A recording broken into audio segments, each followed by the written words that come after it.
he's been the target of some pretty strong protests. Why exactly? Well, Cesar Matapidis founded a company called OAS, and it's emerged as one of the biggest winners in the construction boom leading up to the World Cup next year and the Olympics in 2016. So the name of his company, OAS, has actually appeared on protest placards. And what people are upset about, basically, is that the government is offering subsidized loans to his company to build these stadiums, and they think that money would be better spent on healthcare, education, and public transportation. So what has he said? What has Pires said? What has the company said in reaction to these protests, Alex? Well, Matapidis himself didn't talk to us. He's extremely low profile. He avoids the public eye at all costs. But we had a long meeting with his director of corporate finance, and he called the protesters' linking of OAS to government waste simplistic and ignorant.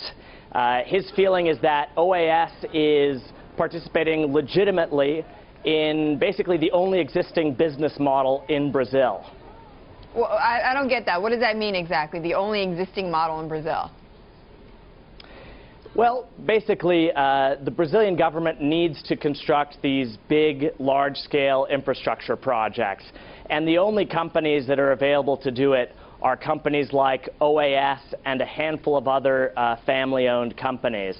And the way that they incentivize these companies to build these projects is through subsidized loans, mainly. Alex, you mentioned that he is a very private person. So what little do we know about him, about this hidden billionaire? Well, we know that he was born in the northeastern city of Salvador in 1950, and he started a construction firm there. It drew the attention of the governor at the time, a man named Antonio Carlos Magalhães, ACM, who was one of the most important power brokers in Brazil in the second half of the 20th century. And Matapidis married the daughter of ACM.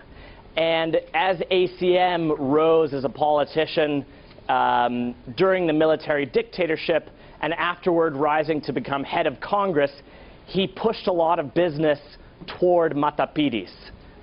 All right. Today he lives in Sao Paulo. He's grooming his two sons to one day take over the company. But like I said, he's very private and avoids the press, so we know very little about him.